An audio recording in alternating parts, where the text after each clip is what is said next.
Every so often, you'll go through a period in your life. You will see yourself as a failure because you don't see yourself operating in the way that you dreamed that you would. The pressure in your life right now has a purpose. It's not crushing you. It's pushing what's on the inside of you out. It shows you who you are. It's how you find out what's on the inside of you. I want to remind y'all of the power of the mind. You can think your way into stress. You can think your way into misery, frustration.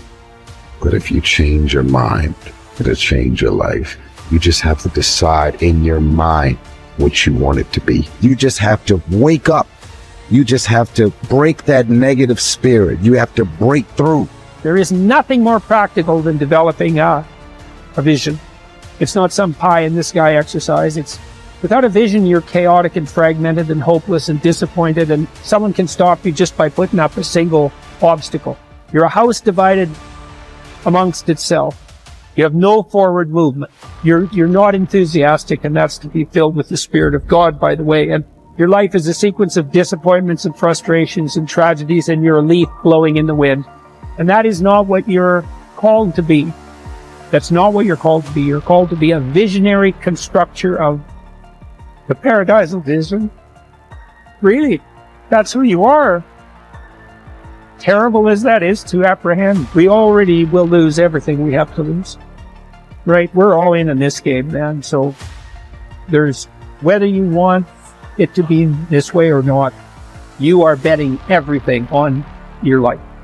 You don't know what you've got until all hell breaks loose. You don't know what you can take until the pressure is applied to your life. You don't know what you can endure until people stab you in the back and walk away from you. You don't know how much courage you have until you've been under fire and under struggle and under tribulation.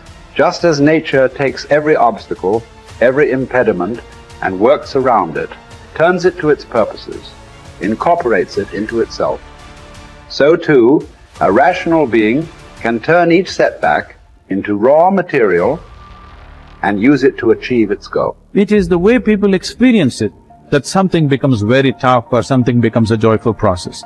If you make light of yourself, life will never sit heavy upon your heart. It will be life. But you think too much of yourself, everything will become difficult. Sitting, standing, somebody looked at you like this, so much difficulty, isn't it?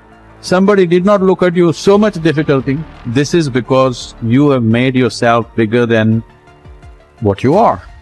You have ideas about yourself, exaggerated ideas about yourself. If you become too serious about who you are, then everything becomes difficult. If you carry yourself lightly, then everything is with ease. There's two great words of antiquity everybody should learn. Here they are, one's positive and one's negative. Here's the positive word from antiquity. Behold. That's the positive word. Behold the possibilities, behold the opportunity, behold the future and give it design. Behold and look at the chances you've got. Behold, spring has come. Behold, the day has arrived and the sun is shining and the shadows are fleeing away. Behold, the next person you can meet might be your friend for life. Behold, the next person might be a colleague forever. Behold, that's the positive word, behold. Now, here's the negative word, beware. Beware of what you become in pursuit of what you want. Beware. All of our lives, we have to deal with behold and beware.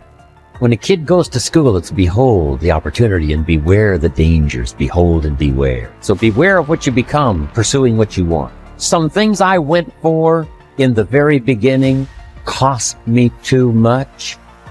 I got so obsessed with some things that I found out later the price was too big to pay. If I would have known better, I never would have paid. But sometimes we learn when? After. So don't become so obsessed with something that you lose your sense of reason, or it costs you your friends. Don't be so obsessed with something that you compromise your virtues and your value. The story says Judas got the money. You say, well, that's a success story. No. It's true, 30 pieces of silver was a sizable sum of money, but it was not a success story. His name was Judas. Doesn't that ring a bell? It makes all the difference in the world. Judas got the money. Here's something interesting about the story of Judas. After he got the money, he was unhappy. Someone says, well, if you had a fortune in your hand, why would you be unhappy? And here's the key. He was not unhappy with the money. He was unhappy with himself.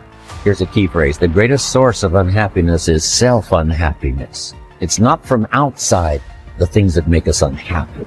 Greatest devastating unhappiness is to be unhappy with yourself. Now, a mild form of unhappiness is construct. The desperate form of unhappiness is destruct. It's like worry. We should all worry a little, but not let it destroy our lives. So it's called caution, but not undue caution. It's called fear and worry, but not the worry that kills you, not the worry that destroys you. It's like hate. You don't need to hate your job. Save your hate for the important things like evil, like the weeds that attack your garden, like the diabolical ideas that try to entice your children. Right? You don't need to hate everything. I hate this, I hate that. That's the misuse of your hate.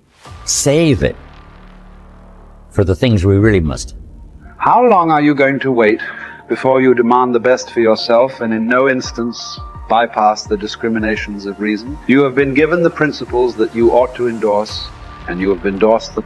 What kind of teacher then are you still waiting for in order to refer your self-improvement to him? You are no longer a boy, but a full-grown man. If you are careless and lazy now and keep putting things off and always deferring the day after which you will attend to yourself, you will not notice that you are making no progress, but you will live and die as someone quite ordinary. From now on, then, resolve to live as a grown-up who is making progress, and make whatever you think best a law that you never set aside.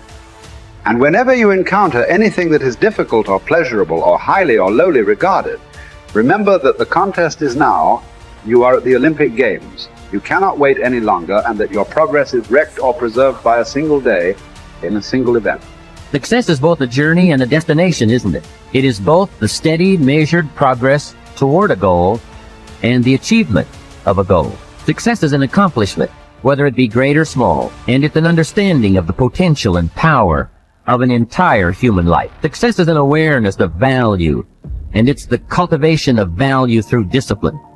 It can be tangible or intangible. Success is a process of turning away from something in order to turn toward something else.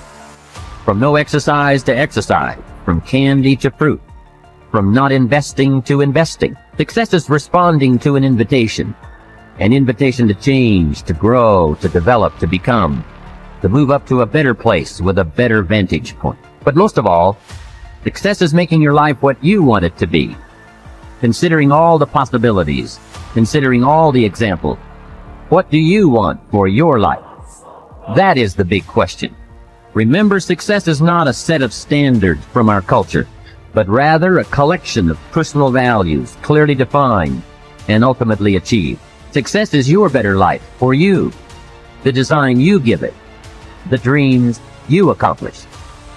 Making your life what you want it to be for you, that is success.